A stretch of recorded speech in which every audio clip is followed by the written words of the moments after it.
생존 우선순위 서바이벌 프라이어리티 2026년 8월 23일자 진행하겠습니다. 구독, 좋아요 부탁드리고요. 오늘의 편집 내용입니다. 장인 정치와 시스템 정치의 비유라는 것을 한번 작성해 봤습니다. 장인적이라고 하는 것은 프로세스를 중시하고 유럽, 일본 중심이다 이렇게 일단 분류하고요. 시스템적이다, 체계적이다 하는 것은 데이터를 중시하고 미국, 한국 중심이다 이렇게 일단 분류해서 논리를 전개합니다. 이것은 하나의 비유입니다. 장인적 방식이란 국민주권이 목적을 달성하기 위해 숙련된 정치 전문가, 장인 정치인에게 지나치게 의존하는 방식이다. 암묵적 지식. 일본은 전수를 받는데 10년 걸리게 만드는 게 문제다. 그래서 정치 가문이 만들어지고 최고 지도자가 되는 과정이 있다. 데이터화하면 전수가 가능함에도 말이다. 정치 입문가가 최소 자기 앞가림하는 데 걸리는 시간이 2~3년은 걸린다. 일본은 전 세계적으로 로봇을 제일 먼저 만들었지만 데이터가 없어서 실용할 수 없다. 한국이 피지컬 AI가 유일하게 가능하다. 유럽은 프로세스를 중시, 미국은 데이터를 중시했었다.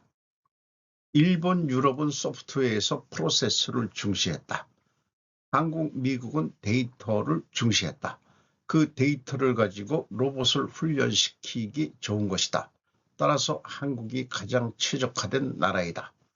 지도자는 미래 계획을 주로 해야 한다. 현재 나라의 대표의 행동은 장인적인 것으로 생각이 됩니다. 군인과 군대는 시스템으로 해야 합니다. 교육훈련은 시스템 교육을 해야 합니다. 전두환 노태우가 제가 얘기 듣기로는 육사 11기인데 최초로 미국식 시스템 교육훈련을 받은 사람들입니다. 정치도 데이터를 중시하는 시스템이 갖추어지면 정치 입문의 길은 넓어질 것이다. 꼰대들의 정치판에서 젊은 세대의 정치 일자리를 만들어야 하지 않겠는가. 그렇게 되면은 일본과 같은 그 장인 방식으로는 젊은 청년들이 그 기존의 이 정치 쪽에 입문하려면은 아주 힘들다 이런 얘기가 되겠죠. 정치도 어떻게 데이터를 화해가지고 전수가 금방금방 될 수 있으면은 경력이 없어도 충분히 정치 활동을 할 수 있겠다. 그러니 정치 기득권 세력이 막는 거 아니겠느냐. 이렇게 생각을 해보게 됐습니다. 조상이 친일파이면 때려야 하나. 한국 사회의 뿌리에 있는 불공평함의 정체. 나까지마 메구미 저널리스트입니다. 국내에서 배우 하영이 드라마 홍보를 위해 출연한 예능 프로그램에서 우리 집은 증조 할아버지부터 4대 이어가는 의사 집안이라고 자랑한 것으로 발단이 되면서 하영의 조상에게 친일파 의혹이 들끓어 소동이 벌어지고 있다. 일본에 대한 호감도가 높아지는 한국이지만 아직도 친일파의 그림자는 이 나라에 드리워져 있다. 우리나라에서 친일파는 일본을 좋아하는 사람이라는 뜻이 아니라 식민지 시절 일본에 협력한 매국노라는 뜻이다. 그럼 친일 매국노라고 불러라. 요거는 제가 집어넣습니다. 중국에서 말한 한간에 가깝다. 중국에서는 전후 한간이 숙청됐지만 한국에서는 그러지 못했다. 그 일이 현재까지 계속되고 있다. 독립유공자 후손은 고생하고 친일파 후손은 꿋꿋이 살고 있다는 한국 사회의 뿌리 깊은 반감을 언급했다. 이렇게 간략히 소개를 했습니다. 자, 이것을 듣고서 제 견해를 말씀드리겠습니다. 용어 정의를 다시 하자. 친일파란 한일 합방이 되고서 생존을 위해 그냥 적응해서 사는 사람들, 우리 백성 모두였다. 다 창씨개명까지 하지 않았더냐. 친일 매국노는 한일 합방 기회를 이용 귀족 신분 유지 또는 상승하고 이권으로 부를 챙긴 사람들 아니겠는가.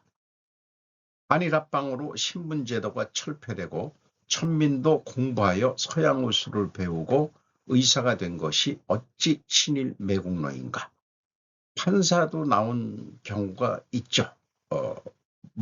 집안이 머슴 출신인데 그런 영화가 어렸을 때 우리가 나라에서도 많이 됐던 것을 알고 있습니다. 좌파 독립유공자.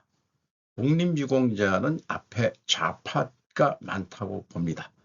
대부분 공산 사회주의자들로서 중국 만주에서 중국 편에서 항일운동을 했던 사람들을 지칭한다. 즉 빨갱이일 확률이 매우 높은 조상들인데 그 후손들이 독립유공자의 후손이라고 그렇게 해서 현재 혜택을 받고 있는 것도 불공평하지 아니한가. 뭐 입사라든지 어떤 취직할 때 또 학교 진학할 때라든지 이런 식으로 해서 지금 우리나라가 온통 좌파 일색, 좌파 출신 집안들의 일색으로 그렇게 형성이 되어 있는 것 같습니다. 그런 의미에서 경제 발전을 했던 그 경부 고속도로부터 나아졌을 때부터 호남 지방은 그때 뭐 경부 고속도로 반대했는데 경제 이렇게 그 크게 그 재벌이 된 사람들은 아마 그 일반적으로는 그 귀족 계급이 아니고 천민 출신들이 그렇게 돈이 많이 벌어졌고 호남 세력들은 그 원래가 이 지주 집안이고 그 신분이 높은 집안이고 그 밑에 이제 그 노비들은 천민이었는데 뭐 그런 것까지 해서 우리가 지금 좌우로 갈려져 있다. 이런 게 지금 잘 해결이 안 된다는 것까지 생각이 듭니다. 한국서 한 달이란 중국인 평생연금 받아 외국인 연금 재택근무리 8월 22일 조선일보 일본판입니다. TV조선 한 달치 보험료만 내고 과거 체류기간에 대해 최대 119개월치를 한꺼번에 납부해 평생연금을 받는 이른바 외국인의 국민연금 추납을 둘러싸고 물의를 빚자 보건복지부가 제도 개선 방안을 검토하고 있는 것으로 알려졌다. 보건복지부 연금정책과 관계자는 21일 외국인 추납 문제에 대해 오해가 없도록 현재 개선 방안을 검토하고 있다고 언론에 설명했다. 연금당국은 실거주 기간과 실제 납부 기간을 따지거나 외국에서 발행된 서류의 검증을 강화하는 등 악용을 막기 위한 대책을 검토 중인 것으로 알려졌다. 혼합대조는 본래 경력이 중단된 전업주부 등 취약계층의 노후사각지대를 해소하기 위해 도입됐다. 그러나 외국인 가입자가 단 한 달 납부 이력만으로 최대 119월분을 한꺼번에 납부하거나 연금 수령 최초 가입기간이 10년 120개월을 채워 노령연금을 받는 사례가 생겨 불공평하다는 비판이 잇따랐다. 실제로 현장에서는 1개월의 일용근무 후에 119개월분을 추납해 연금을 받거나 귀국 후 본국에서 수령하는 케이스가 확인되고 있다. 연금 재정에 미치는 영향과 자국민 외국인 가입자 간 형평성 문제가 제기되면서 정부 차원의 실질적인 기준 마련이 추진되고 있다. 이런 제도를 만든 공무원 아새끼들도 친중매국노 아닌가, 이렇게 생각을 해야 되지 않겠습니까? 뭐 하영이 같은 애만 친일 매국노 조상이 그러는데 지금 현재 친중 매국노들이 그런 이 제도들이 뭐 여기에 나와 있는 전업주부 등 그 경력 중단 이런 거라고 했지만은 그 머리가 돌아가고 그런 애들을 또 일용을 한 중국인이 어떻게 이런 제도를 알고 있느냐. 이미 그 스파이짓이라든가 중국은 이 제도를 잘 알기 때문에 아마 그 공무원 아새끼들을 시켜가지고 이렇게 제도를 만들었는지도 모르죠. 그것은 물론 추측이고 상상이긴 합니다만은 저도 그 일부 경험이 있습니다. 제가 그 1인 자영업자로서 이 직원 채용을 해야 되는데 우리 그 마누라를 채용을 했는데 뭐 건강보험도 들어야 되고 그러니까 4대 보험 들어야 되니까 그래서 이제 나이가 먹어가니까는 이제 저도 연금 신청을 하는데 이제 마누라가 그러니까 그 연금공단에서 그동안에 밀린 거를 다 내시면은 더 많이 받으실 수 있어요. 그러니까 직원한테 그렇게 직원이 아니고 부인을 좀 그렇게 해주시면 근데 돈이 있어야죠. 근데 이 일용을 한 놈이 어떻게 10년치를 한꺼번에 그러니까 돈이 있는 놈이었다 이런 얘기니까 이 제도를 알고 이런 것들이 바로 이 이적질이고 그다음에 간첩행위 이런 애들이나 이런 것들을 알고 있는 거 아니냐. 그러니까 이런 거를 보고선 왜 우라통이 안 터지는지 이것이 왜 일본판에서 제가 발견할 수 있는지 참 깝깝한 얘기입니다. 한국 일하는 노인 64.8%, 임시고용 OECD 평균 3.5배, 8월 22일 코리아 웨이브 이것도 일본판입니다. 한국에서 일하는 65세 이상 노인 10명 중 6명 이상이 임시 근로자인 것으로 나타났다. 전체 근로자에서 임시 고용이 차지하는 비중은 경제협력개발기구 OECD 회원국 중 가장 높아 고용 불안정이 두드러 쳤다. 한국노동사회연구소가 내놓은 2025년 OECD 고용지표로 본 한국의 노동시장 보고서에 따르면 2025년 15세 이상 근로자에게 임시고용이 차지하는 비중은 27.5%였다. OECD 평균 11.7%의 2.3배로 3배로 회원국 중 가장 높았다. 연령별로는 15세에서 24세 젊은 층이 39.9%로 OECD 평균인 26%를 웃돌았다. 65세 이상에서는 64.8%에 달해 평균 18.7%의 3.5배 이상으로 비교 대상 회원국 중 가장 높았다. 파트타임 근로자 비율은 전체에서 17%로 OECD 평균인 15%를 약간 웃돌았다.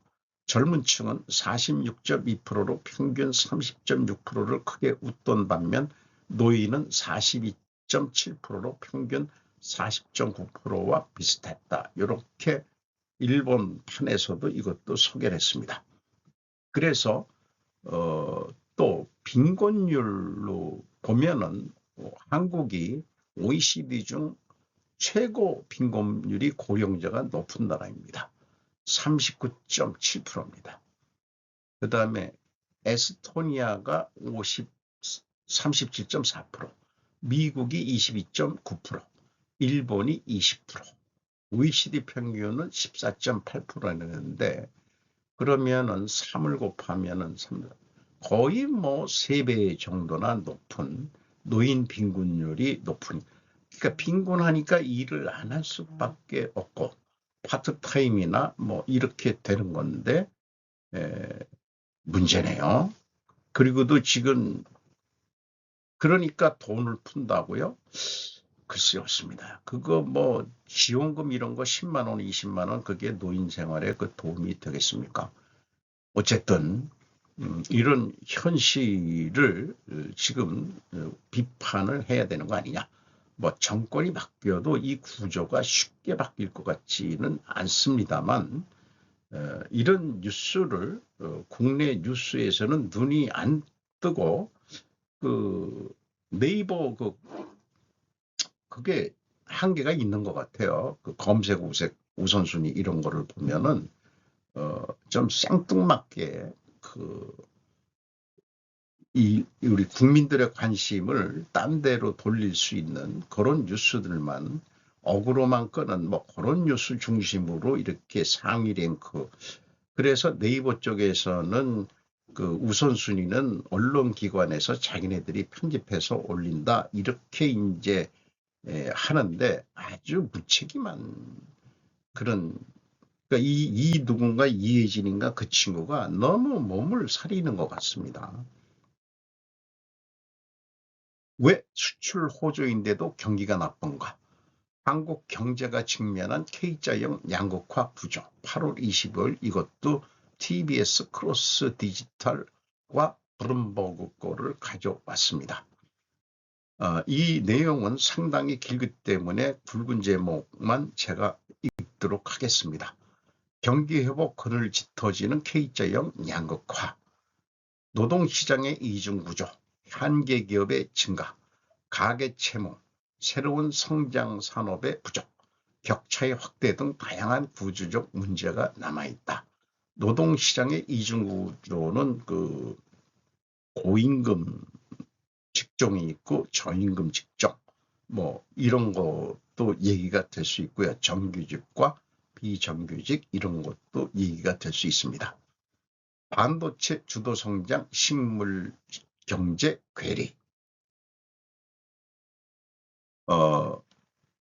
즉 한국 수출의 거의 절반을 단일의 산업이 담당하는 상황이 되고 있는 것이다. 그 다음에 환율이 하락할 경우 수입 원자재와 에너지 가격 상승을 통해 국내 물가를 끌어올릴 가능성이 높다. 또한 산업 간 양극화도 심각하다.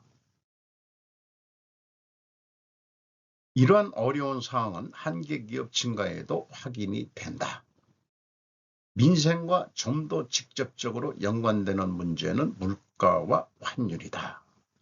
그래서 이 글을 쭉 읽으면서 한 게 그 표현이 너무나 한국에서 많이 봤던 내용들인데 그게 그럴 수밖에 없는 게 니세이 기초연구소 생활연구부 상성연구원 헬스케어 리서치 센터 제론톨로지 추진실 겸임 김명중이라고 한국인이네요. 그래서 우리나라 경제학자들도 이미 많이 이렇게 언급을 했던 내용들인데 해결책을 중간에 어디 좀 뭐 중소기업 생산성 향상 이런 걸 했는데 제가 논리적으로 다시 정리를 해봤습니다. 충분조건 논리로요. 해묵은 논리에서 신선한 돌파구는 무엇일까? 그러면은 만약에 반도체 수출 호조가 된다면은 그러면 K 양극화는 심화가 된다. 왜냐하면은 재벌 중심 경제발전 전략 정책이 밑바닥에 깔려있기 때문이다. 이게 5.16 군사혁명 이후로 계속되어 온 거죠.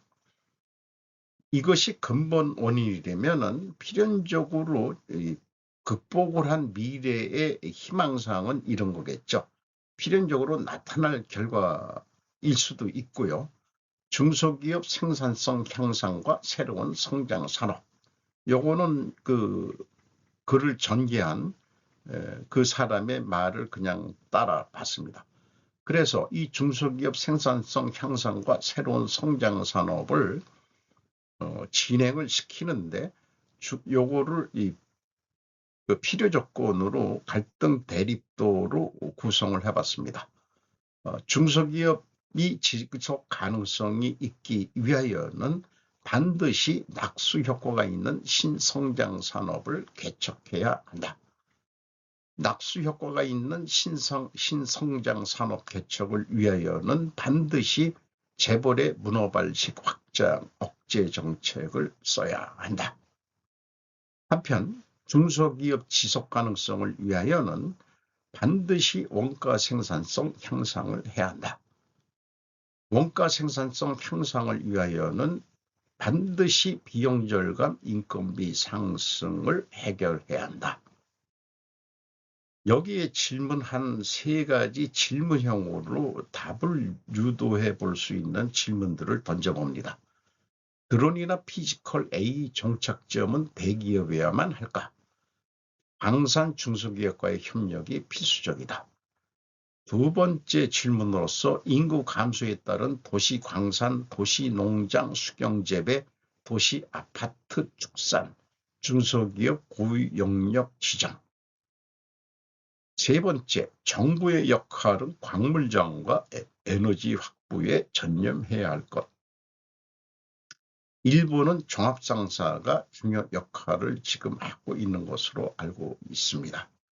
일본 재벌이라는 게 일본에서부터 나온 얘기인데, 일본도 한국 전쟁 이후로 그 1차 대전, 2차 대전 전에도 그랬지만은 뭐 5대 그 종합상사 이렇게 있듯이 그 재벌 기업 중심으로 경제를 발전시켜 왔다는 것이고, 한국 경제 발전도 사실상 일본 경제 모델로 발전해 왔던 것도 맞을 겁니다.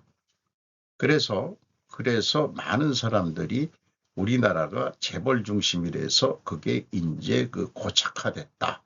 그래서 그거를 타파해야 된다. 그래서 좌파 정권이 다 뺏어가지고 나눠줘야 된다. 이런 논리를 또 만들고 있는 좌파들의 논리 사고방식이 있는 거죠. 일본도 그럴까요? 좌파들이 지금 정권을 못 잡았는데 걔들이 우리나라는 잡아가지고 그런 논리를 피고 있는 것 같습니다. 그래서 해결 방법은 2가지를 동시에 할 수 있으면 되는 거죠. 낙수효과 신성장 산업을 개척하고 하면서 원가 생산성 향상을 하면 된다. 그런데 이 2가지를 하는데 신성장 산업에 대해서 제 1개인이 뭘 알겠습니까만은 불확신하나 하우는 스루풋 생산성 향상으로 바꿔야 됩니다. 그 방법만큼은 제가 강하게 어필할 수 있습니다. 중소기업도 스루풋 관점으로 경영을 바꿔야 된다. 이 말은 강조하고 싶습니다. 통상 수년 소요되는 방위장비, 요격용 무인기는 공모 3개월 만에 납품, 대량 드론 공격 대처 급선무. 방위성은 우크라이나 등 전장에서 운용되는 공격형 무인 항공기 드론의 위협에 대처하기 위해 대량의 드론을 쏘아 떨어뜨리는 요격용 무인기 도입을 서두르고 있다. 단기간에 조달할 수 있는 제도를 처음으로 활용해 9월부터 납입을 목표로 한다. 동성은 자유대의 기지나 주둔지 함정의 방어를 상정하고 있어 장거리 공격이 가능한 드론의 억제력을 향상시키고 싶은 생각이다. 방위장비청은 지난 6월 사업자 공모부터 납품까지 약 3개월로 이례적으로 단기간에 진행하는 조기 취득 프로그램을 실시해 민간기업으로부터 제안을 받았다.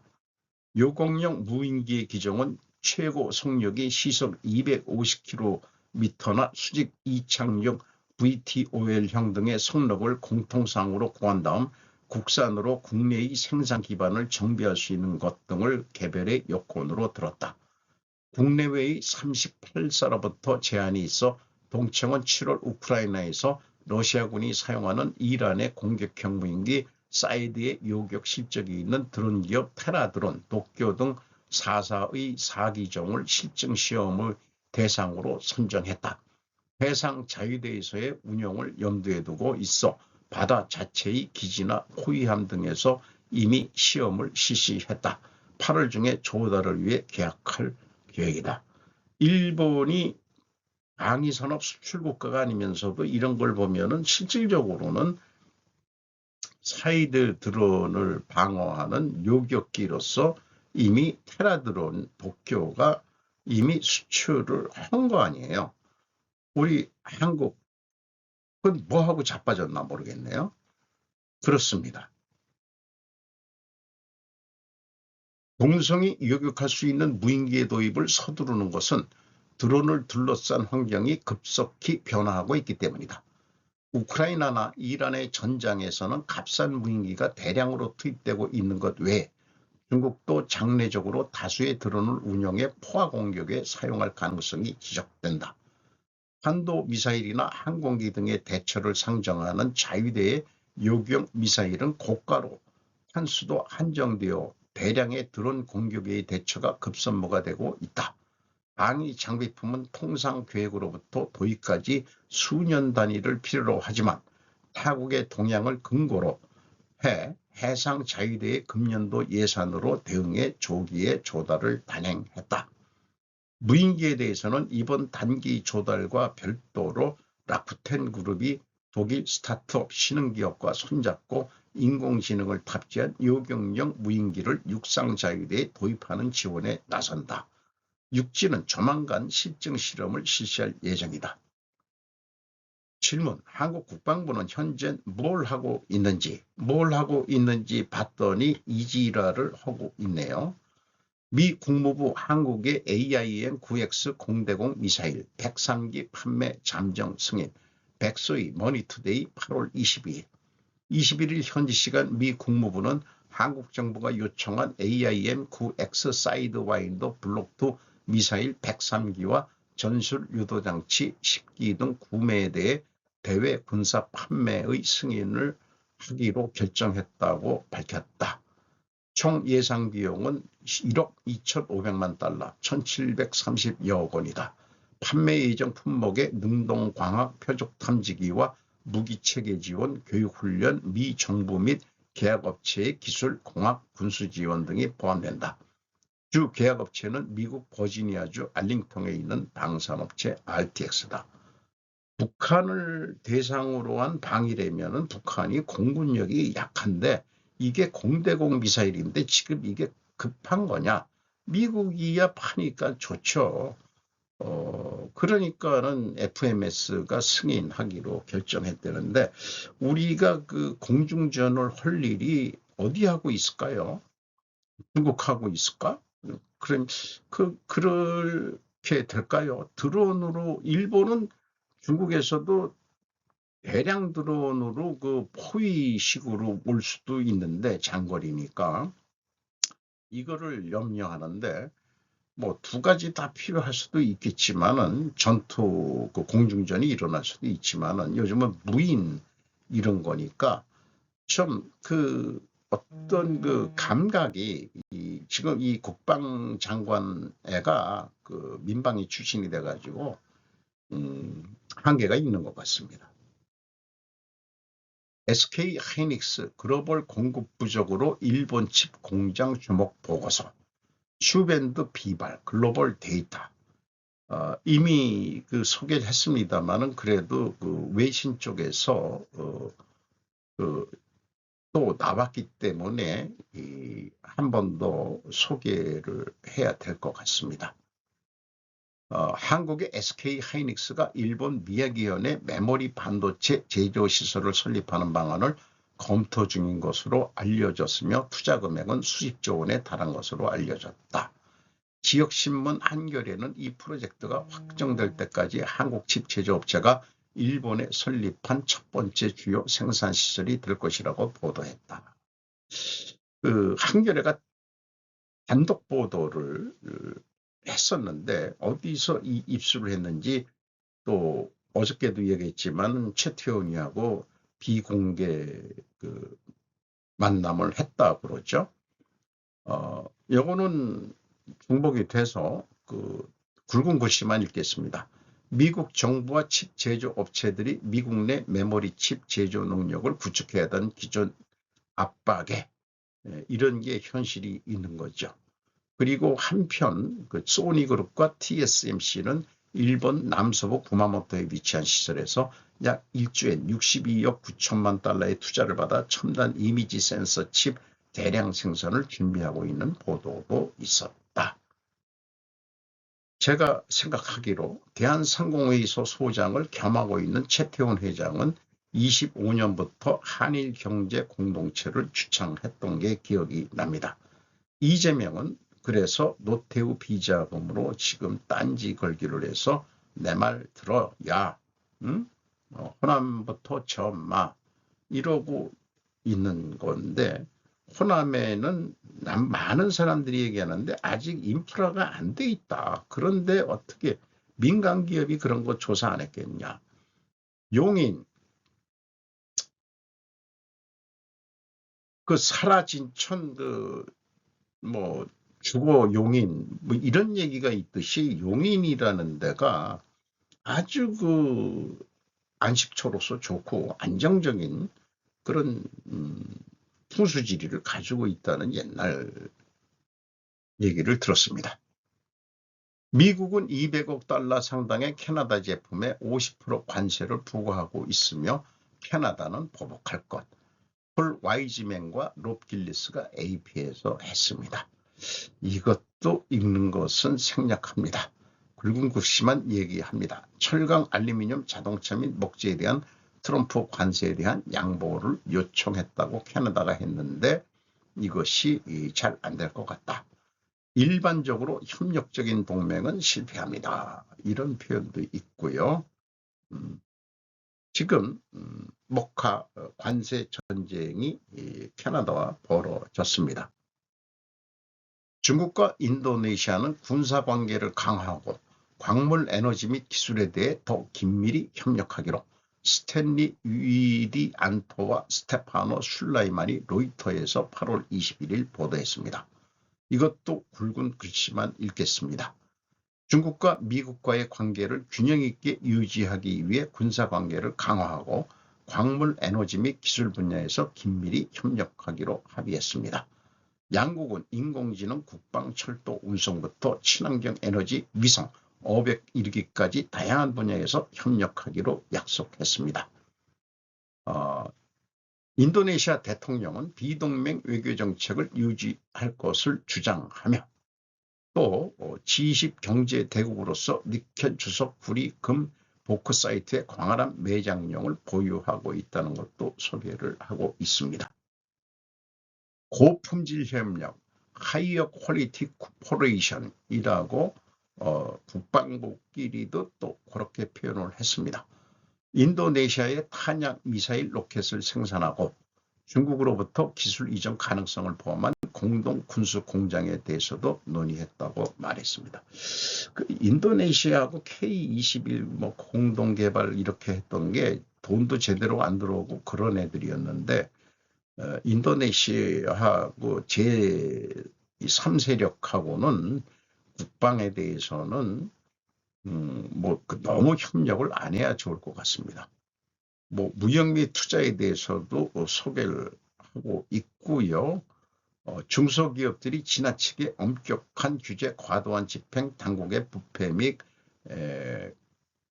감찰에 의해 직면해 있다고 밝혔습니다. 그러니까 인도네시아에 진출한 중국 기업들이 불만을 이번에 많이 표출을 했다. 이렇게 표현을 하고 있네요. 김정은 백두혈통 아닌 제일교포 후손 꼭 닮은 할머니 사진 공개. 2025년 10월 10일 거 약 1년 가까이 될 것을 검색이 됐습니다. 메일에 가려져 있던 김정은 북한 국방위원장의 어머니 고영희 씨의 가족사가 공개됐다. 제일교포였던 고영희는 북한 정권이 그동안 세습의 정당성을 인정하는 근거로 강조해온 백두혈통의 근간을 흔들 수 있는 김정은 위원장의 약점으로 꼽혀왔다. 그는 김정은 위원장의 아버지인 김정일 국방위원장의 넷째 부인으로 1952년 북한이 아닌 일본 오사카에서 태어나 그대로 오사카에서 어린 시절을 보냈다. 1962년 월북하자 만수대 예술된 무용가로 활동하다 김정일 위원장의 눈밖에나 총애를 받았다. 이후 김정일 위원장과의 사이에서 김정철, 김정은, 김여정 등 3명의 자녀를 뒀다. 고영희 씨의 아버지 고경택, 어머니 이맹인 씨는 둘 다 한국 제주도에서 태어나 일제강점기에 일본으로 건너가 일본에서 고영희 씨를 낳았다. 그 제1교포들이 오사카에 많이 산다고 그러죠.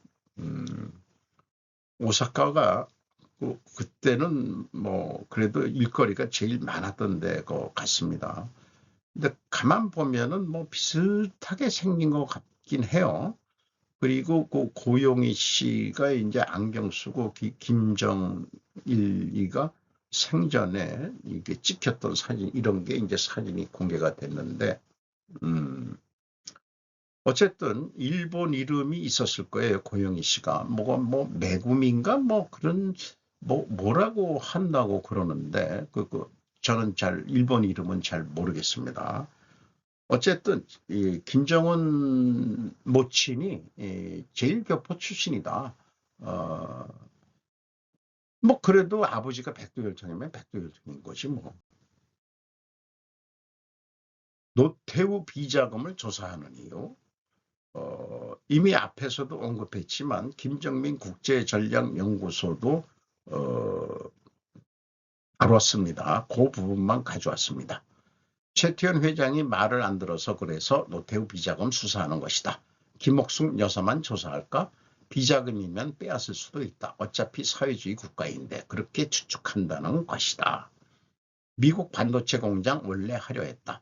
호남 반도체 자발적 아니다. 없던 계획이었다. 전라남도 괌은 아무런 준비도 없었는데 남발한 공약이다. 물 부족부터 해결해야 한다. 강주공항 무조건 빼고 공장 지으라고 한다. 인프라를 먼저 해야 하는데 대기업이 이런 인프라를 사전조사해서 계획하는 것은 당연한 것이다. 일본 미야기현은 제가 놓습니다. 제대로 보고 있는 것이다.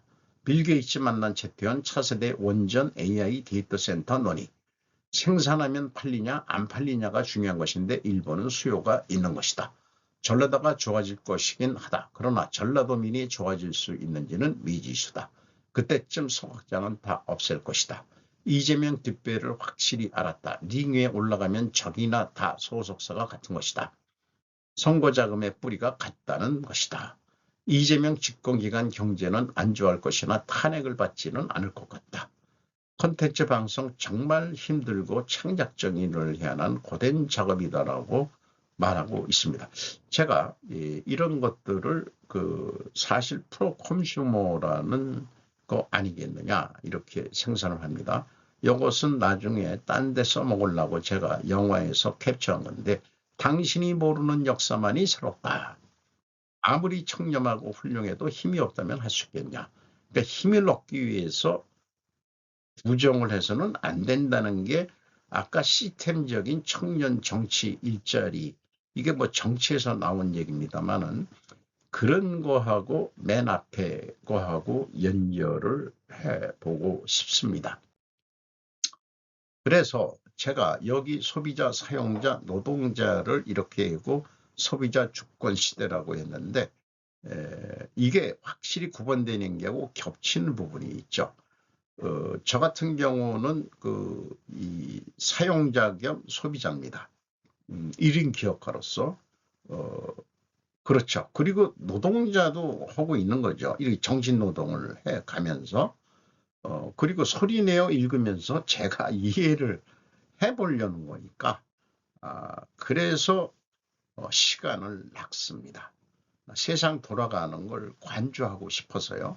그 정도 수준일 것 같습니다. 돈은 안 되지만은 콘텐츠가 그러나 스브룹 회계만큼은 돈과는 연결을 하고는 싶습니다만은 당최 관심 있는 그 고객을 구하기가 어렵네요. 오늘도 좋은 하루 되시기 바랍니다. 굿바이.